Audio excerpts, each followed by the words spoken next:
Hi there, and welcome back to the Lisa Nichols Show, where I share the tools that you desire for the life that you want to achieve.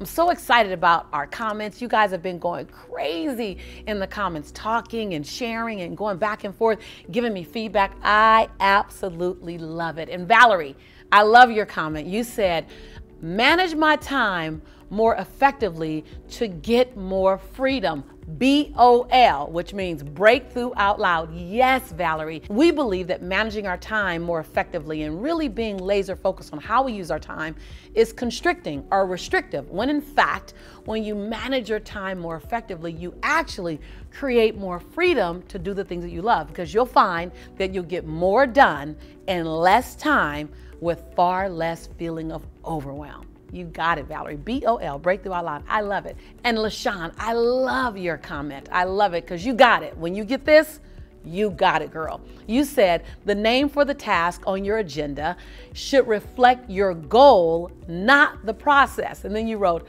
this is a godsend. Yes, when you get that, instead of saying wash dishes, like really, that's not energizing. Say love on my kitchen. Instead of saying feed the children. Because listen, remember, on this task list, on this to-do list, you should have pretty much everything you do throughout the day. Instead of saying get my children dressed for school, I used to write set Jelani up for success. And that meant get them dressed as well as feed them. And instead of saying working out, I say snatching my sexy back, right? So when you give the process, when you give that thing on your agenda, the end goal name, like what happens when I do this, make that the title. All of a sudden you get an energy because now you're calling it into fruition. You're making it happen just by naming it that. And it feels good. I love you guys. I love the comments. Keep them coming. Keep them coming. I'll keep the content coming. You keep the comments coming, and we'll stay in dialogue.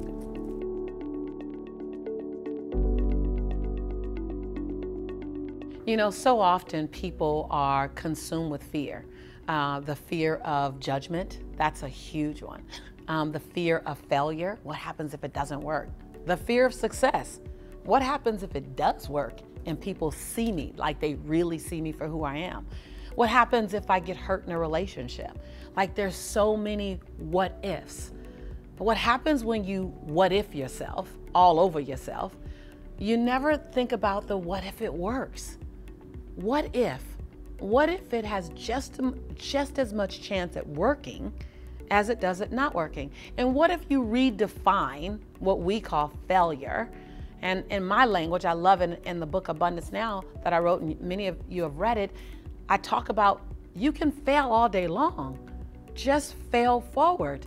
The only distinction between a bunch of really successful individuals and a bunch of individuals really wanting success is that the successful individuals were willing to fail. And they did fail. They just failed forward. Some of my best lessons are born out of my failures, literally, to this day. And my failures these days cost 6 figures or more. But I'm willing to do that because I want the lesson or the outcome. And if you allow a failure to feed your future, it's what I call feeding your future. Meaning, what are the 2 things that I did really well?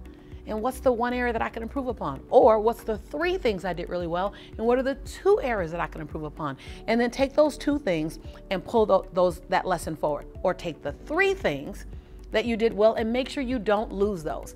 To me, the tragedy of when something doesn't go the way you thought is when you only beat yourself up from it. You never, ever look at what did I do well and where can I improve? So fear, I just got to tell you this, and this is going to sound kind of weird, so you might have to rewind this. But fear is projecting an illusion that you have into your future, so much so that it paralyzes you in the moment. I'll say that again. So the fear of being hurt in a relationship, you literally just projected that you'll be hurt into your future. It hasn't happened yet. Nothing has happened yet. Fear comes many times from the result of you making up a story about a possible future that hasn't occurred yet, and then it turns around and paralyzes you because it feels so real to you.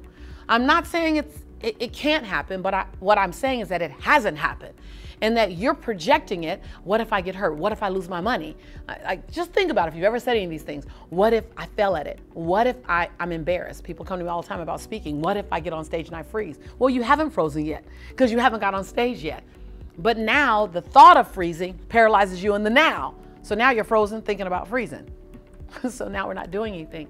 And so remember that, just think this action dissipates the story you made up and replaces it with the true reality of what's going to be so. So I'm not saying I don't ever feel fear. I'm not saying that you should ignore your fear, but I am saying that fear is not your enemy. Fear is as valuable as compassion. It's as valuable as love. It's as valuable as lonely. It's as valuable as, it talks to you. Fear just talks to you. It just says, go get more information. Go get a mentor. Go get a coach. Fear says, slow down. Fear is always informing you. It's not your enemy. Fear is as much a friend as any other feeling. We just use fear as the crutch to freeze. Fear does not mean freeze. Fear means go and find. Go and find information, go and find security, go and find next steps, go and find coaching. Fear is not your enemy. And when you look at the fear and go, okay, I feel you. Okay, you're real. Okay, so now what?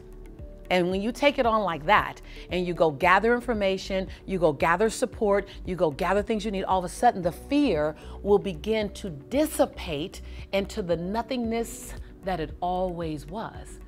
It was a story that may have come from past experiences, but quit cutting and pasting your past into your present.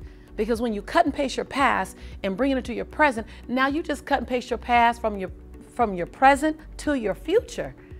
So now you keep reliving the same experience when there's always been a new opportunity for you to take on. You just have to say, what if? What if that though?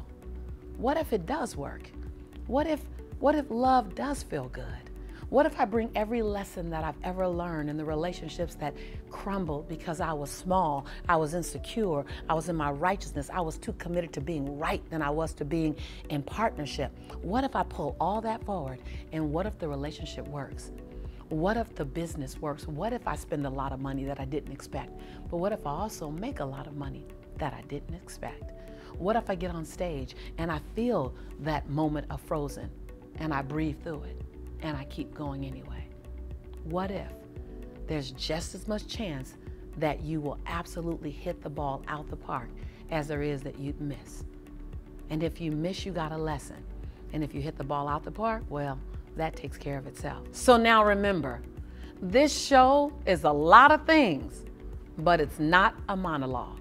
This is not about me just talking to you. It's not about me just telling you what's up and what's happening and what's truth and what's possible. This show, this one here, is a dialogue. This is a conversation between you and I.